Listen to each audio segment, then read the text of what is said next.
Bonjour, donc aujourd'hui je vais reprendre le thème principal de la logique qui avait été décomposé en 3 parties, donc comme je l'avais annoncé en 3 vidéos. Et on aborde ici la deuxième vidéo consacrée à la théorie des syllogismes sous le chapitre La logique d'Aristote. Donc, dans cette deuxième partie, la logique d'Aristote, on va aborder différents chapitres. En survolant, puisqu'il s'agit quand même toujours d'une initiation et d'une présentation des fonctionnalités des outils Skype lorsqu'on aura nos séances Skype sur le sujet, éventuellement ça pourra être déployé pour des conférences. Alors une introduction à la théorie d'Aristote, la théorie des syllogismes avec une évocation des propositions et des jugements, la théorie de l'inférence immédiate qui est plus complexe, donc qui sera aussi survolée dans cette présentation vidéo, le carré magique, les notions de paralogisme et sophisme. Voilà le contenu en fait pour cette présentation vidéo. Alors on va aborder l'introduction à la théorie d'Aristote. Pour situer déjà Aristote, qui est un philosophe grec qui se situe au IVe siècle avant Jésus-Christ. Donc il a évidemment un rayonnement sur tout un tas de disciplines qui sont comme la physique, la métaphysique, la biologie, l'éthique, la politique, la poétique, la rhétorique. Donc il est vraiment considéré comme un monument grec de cette époque et reconnu par la postérité comme le premier maître, puisqu'en fait durant des siècles la référence dans tous les domaines, faisant l'objet de discussions, de commentaires, de controverses, d'interdictions, de réfutations. Alors pour placer les grandes dates, Aristote est né en -384. Entre -367 et -347, il suit l'enseignement de Platon à l'Académie d'Athènes. Ensuite, en -342, il est appelé par le roi de Macédoine Philippe pour être précepteur de son fils Alexandre. Ensuite, en -335, Alexandre le Grand accède au trône. Et finalement, en -323, une des dates posthumes, puisque c'est le décès d'Aristote.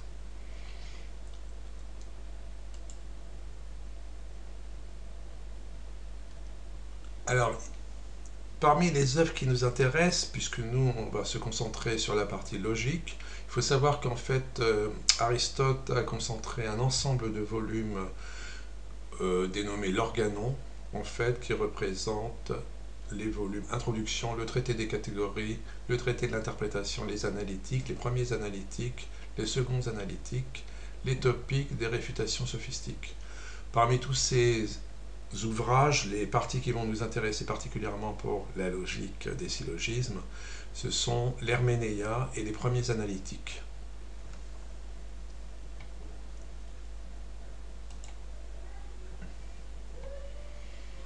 Alors il faut savoir que les traités d'Aristote sont consacrés à la logique, ce sont ceux-là, premiers analytiques, seconds analytiques, et organon signifie en fait instrument de la pensée.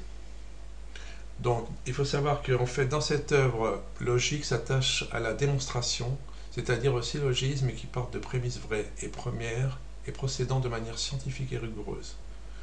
Donc il y a une première définition du syllogisme, un discours dans lequel certaines choses étant posées, quelque chose d'autre que ces données en résulte nécessairement par le seul fait de ces données. L'exemple le plus célèbre, c'est Socrate est un homme, tous les hommes sont mortels, donc Socrate est un mortel. Donc on va étudier ça de façon plus approfondie.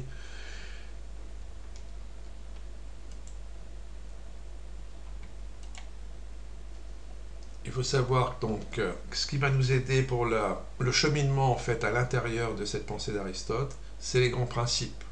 Donc par le principe de l'universalité, Aristote désigne tout ce qui s'applique à tous les cas. Pour parvenir à la science, il faut nullement négliger l'induction. L'induction consiste dans le passage des cas particuliers à l'universel. On verra plus loin que, évidemment, il y a ces deux notions très importantes qui sous-tendent la théorie des syllogismes, le particulier, l'universel, et je dirais même un troisième point, le singulier. Parmi les grands principes, donc, on survolera la non-contradiction. C'est le principe selon lequel il est impossible que le même attribut appartienne et n'appartienne pas en même temps au même sujet et sous le même rapport. Et enfin, le tiers exclu qui dit que finalement, de deux propositions contradictoires, l'une est vraie et l'autre fausse.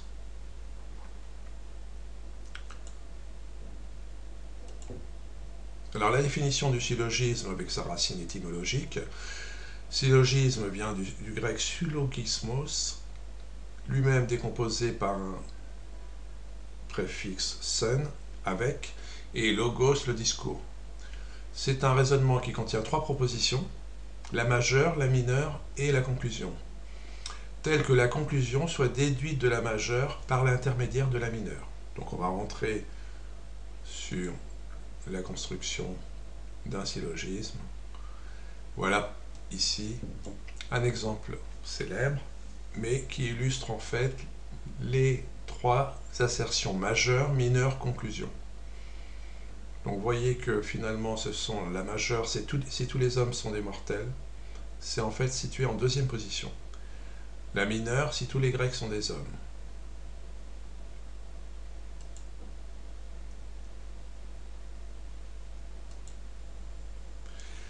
Voici en fait ici regroupé vraiment la clé, la charnière, les 5 syllogismes fondamentaux qu'on va illustrer. Et on voit qu'en fait, quelques siècles plus tard, avec la logique formelle que j'ai décrite dans la partie 1, on n'a pas vraiment inventé grand-chose. Si on regarde ces 5 syllogismes fondamentaux, ici, 1, 2, 3, 4, 5, si le premier, le second, or le premier, donc le second. Alors comment ça s'explicite? On va reprendre cette première forme. Si le premier, le second, or le premier, donc le second. Voilà un exemple. Si le soleil est là, c'est le jour, qui est pris comme majeur. Or le soleil est là, la mineure. On en déduit la conclusion, c'est le jour. On est dans le format si le premier, le second, or le premier, donc le second. Lors de nos séances Skype, on passera en revue les points 2, 3, 4, 5, sinon la vidéo serait beaucoup trop longue, dépasserait 1 heure et on me le reprocherait. Donc, on a ici en fait l'explicitation des 5 formats.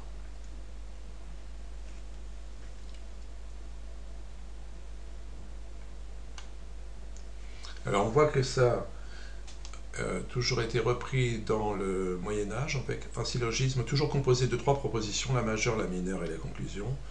Mais ici on fait intervenir 2 nouvelles notions, le sujet et le prédicat. Donc dans la majeure, on avait tous les hommes sont mortels. On va introduire les notions de sujet et de prédicat, qui d'ailleurs, pour ce qui concerne le prédicat, sera aussi repris dans les propositions logiques, dans la logique formelle.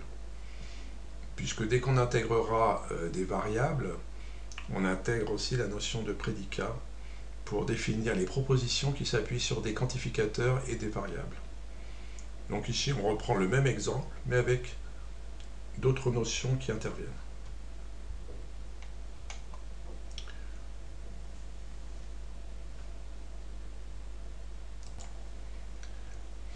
Donc à partir de ce tableau qui désigne les 5 formes de raisonnement, on va revenir sur la partie littérale ici, qui a été explicitée, et on va passer à un tableau qui montre clairement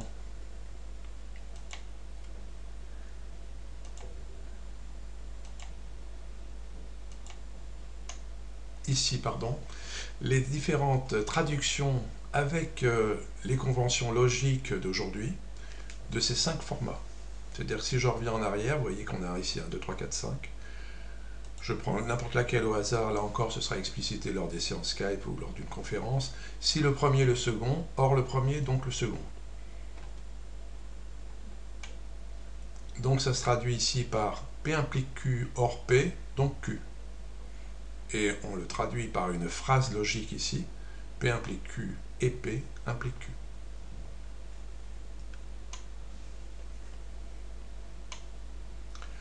Alors il faut savoir qu'Aristote distingue 2 qualités dans les affirmations et dans les propositions, l'affirmation et la négation.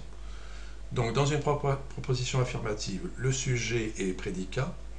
Dans une proposition négative, le sujet n'est pas prédicat. Alors il faut faire attention avec la constitution de la négation.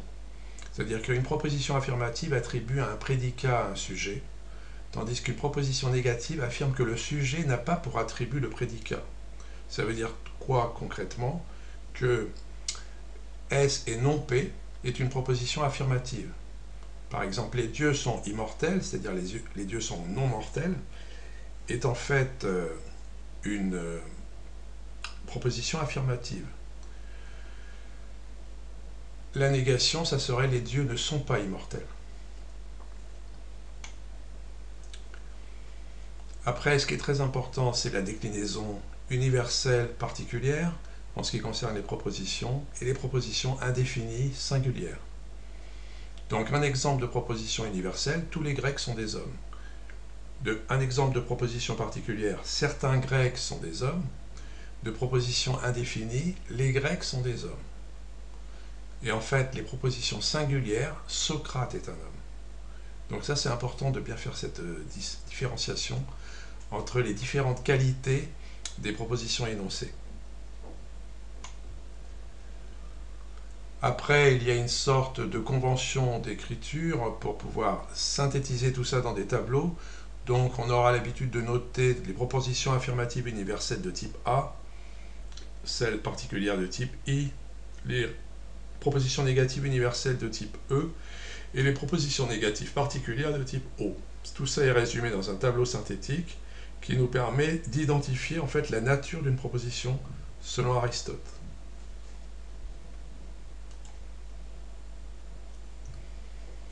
Alors il existe en fait, dans la construction des syllogismes, 3 types de relations fondamentales entre les propositions. La relation de contradiction, la relation de subalternation, la relation de contrariété. Là, je ne veux pas trop m'étendre tout de suite dessus, mais en fait, nous avons aussi la possibilité lors de nos séances Skype d'aborder la théorie de l'inférence immédiate, puisque ici, ça nous amènera au carré logique. Ça, ce sont des choses qu'on verra ultérieurement pendant les séances Skype et pendant les conférences. Là encore, j'essaye de faire un survol de tous les sujets qui seront traités. On retrouve ici les 4 relations possibles entre les propositions, la contradiction, la contrariété, la subcontrariété et la subalternation. Alors, on a un détail, en prononçant le premier au hasard. Pour ce qui concerne la contradiction, si on a une proposition, il est vrai que tout S est P. La contradiction de cette proposition, c'est il est faux que quelque S n'est pas P. Vous voyez, c'est un peu moins évident et immédiat que de traduire la contrariété par il est faux que tout S est P. La contradiction qui se distingue de la contrariété. Puisque si vous avez une proposition, il est vrai que tout S est P, la contrariété de cette proposition va se traduire par il est faux que aucun S n'est P. Donc c'est quand même un jeu assez subtil et il faudrait vraiment s'y attarder et approfondir ça dans des séances beaucoup plus vastes que dans un résumé et dans un survol qui sont en fait l'objet de cette séance vidéo. Alors je passe rapidement sur la possibilité aussi d'inscrire dans un tableau synthétique en fait, pour exprimer les 4 relations entre les propositions. Et on en arrive au jugement, puisque Aristote a aussi introduit la notion de jugement. La théorie des syllogismes explicite essentiellement les rapports entre les énoncés. Ces énoncés sont aussi appelés des propositions ou des jugements. Et on parle de termes. Si S et P sont les termes des énoncés, le premier terme d'un énoncé est appelé terme du sujet. Le second terme est aussi appelé prédicat. Voilà, donc là je reviendrai plus tard sur les jugements, les propositions, la théorie de l'inférence. Il s'agissait de vous faire une présentation des différents sujets, des différentes notions abordées dans la logique d'Aristote et dans la théorie des syllogismes. Donc en fait, j'en reviens ici à l'écran principal, en espérant que vous aurez pris goût à la théorie des syllogismes et que nous nous retrouverons bientôt soit dans des séances Skype en direct,